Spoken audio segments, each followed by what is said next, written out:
chegamos a um ponto interessante, né? Mesmo que tenha reconhecido a revelia, a ausência de contestação, e venha aplicado os efeitos, o legislador fala o seguinte, ora, nem tudo aplica seus efeitos da revelia. Ora, tem situações que não vai aplicar os efeitos da revelia. Mas como assim, professor? Tem situações que mesmo que o autor ele pede na petição inicial, sem contestação, ou seja, mesmo que o autor sozinho no processo, não vai reconhecer os efeitos da revelia. Quais são os efeitos da revelia, como regra? Presunção da veracidade das alegações do autor, na inicial, bem como acompanhar o processo do estado que se encontra. Eu tenho situações que o legislador vai observar e falar assim, ó, não vai aplicar esses efeitos. Em qual situação? Havendo o quê? Primeira hipótese.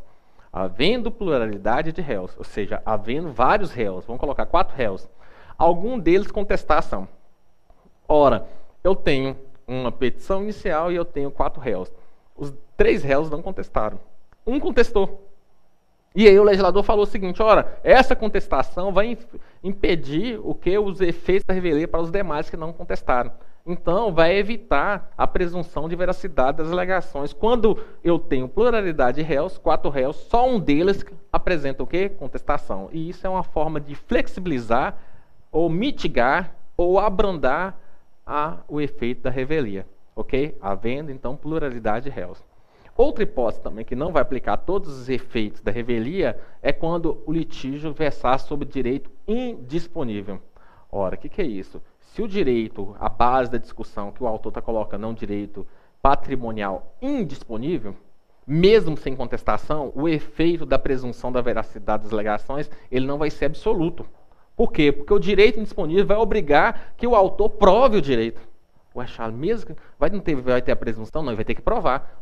Então pode acontecer do autor não conseguir provar o direito e perder a demanda sozinho, sem contestação? Pode, porque não vai aplicar os efeitos da revelia. A ausência de contestação, no caso do réu, e se o direito versar sobre o direito indisponível, é obrigado o autor demonstrar seu direito, demonstrar o que ele está pedindo, mesmo sem contestação. Então é um processo que o autor, se ele não conseguir demonstrar que a razão do seu direito, ele pode perder a demanda sozinho, sem réu contestando, sem réu criar oposição. Então também não vai aplicar os efeitos da revelia quando o litígio versar sobre direito que é indisponível.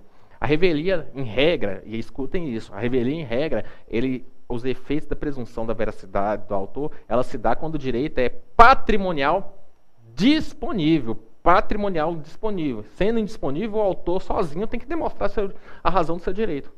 E se não demonstrar, ele perde a demanda sozinho, mesmo sem contestação do réu. Isso é importante colocar.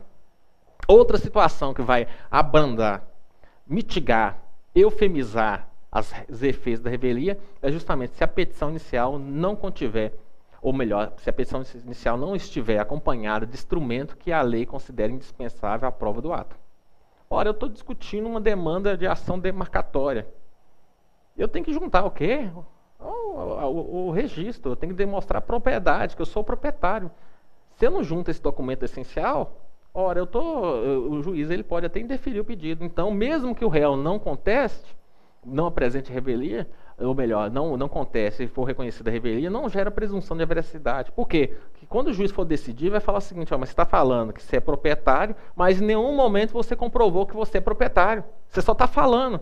Mas aí gerou a revelia, o réu tem que reconhecer aí a presunção. Não, isso é documento essencial. Essa é uma prova documental essencial. Inclusive, isso é visualizado lá no artigo 320 do CPC de 2015. No artigo 320 do CPC de 2015, fala que a parte é obrigado a juntar na sua petição inicial documento essencial ou indispensável para o ato.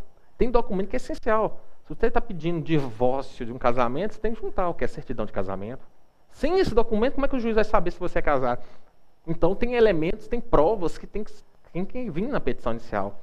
Você alega que fulano é seu empregado e que ele praticou um ato. E você não junta nenhum documento que comprova que ele é seu empregado, documento essencial. Você alega uma ação que vai discutir propriedade, você não junta o documento comprovando que você é proprietário. Então, são documentos essenciais. Por si só, se a parte não juntar, não vai gerar o efeito da revelia.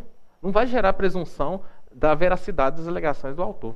E mais ainda, nós temos outra hipótese também que vai abrandar, mitigar, eufemizar também o efeito da presunção de veracidade. É a situação onde as alegações de fato formuladas pelo autor forem inverossímeis. ou estiver em contradição com a prova constante nos autos. O autor pleiteia um direito. Só que o direito dele está tão fragilizado que isso se torna inverossímil. Ou melhor, gera uma contradição na prova. Ele fala que quer uma coisa, mas a prova mesmo que ele junta dá uma ideia de que ele não tem direito àquilo que ele está pedindo. E o réu não apresenta o quê? Defesa, melhor, não apresenta contestação. Então ele é revel. Aí vocês vão falar o seguinte: se ele é revel, não apresentou contestação, presumiu que o direito apresentado pelo autor é verdadeiro. E vamos piorar a situação para melhorar nosso exemplo. O que o autor está pedindo é direito patrimonial disponível. Então o efeito da revelia aplica de plano, porque se for indisponível, nós já falamos, né? A indisponibilidade já vai mitigar, abrandar o efeito da revelia. Então eu estou falando a hipótese quando a própria prova apresentada pelo autor gera uma contradição, gera uma inverossimilhança, gera uma contradição. E se mesmo sendo direito disponível e sem contestação, não vai aplicar o efeito da revelia, da presunção da veracidade, se o autor não provar, porque vai ter que provar. Isso justamente, você sabe, porque nem tudo que o autor pede, só porque ele pediu sozinho, ele vai conseguir do estado judicial. Do estado jurisdicional. Sabe por quê? Porque nós temos que colocar uma situação coerente. Ora, o réu é revel. Tudo bem. O autor está pedindo uma coisa que não tem nem base. Basta ler a petição inicial dele, vai ver que é inverossímil. Basta ver a documentação que ele acosta nos autos da petição inicial, que vai ver que há uma contradição, mesmo sendo direito patrimonial, disponível. E aí, Charles, mas o réu não quis defender, é patrimônio disponível, está dentro do ato dele de escolha. Mas aí o juiz não pode pactuar com a realidade e dar um direito quando tem esses elementos, inverossimilhança ou estiver em contradição com a prova constante nos autos, né? E aí não aplica o efeito da presunção da veracidade. Pode acontecer do juiz não reconhecer o direito do autor, mesmo postulando solitariamente, decorrente do efeito da revelia, que vai ser mitigado. A revelia, uma vez reconhecida, a revelia, se ele não arrumar advogado, tudo, o juiz dará, o artigo 9º vai colocar que o juiz dará curador especial ao réu preso, não é o caso, bem como ao revel citado por edital ou com hora certa. Se ele for citado por edital e com hora certa, o juiz vai nomear o quê? Vai nomear um curador especial. O curador especial, ele pode fazer defesa, mas defesas genéricas, né? Por quê? Como que ele vai fazer defesa especificada? Pontuada. Não tem como, né?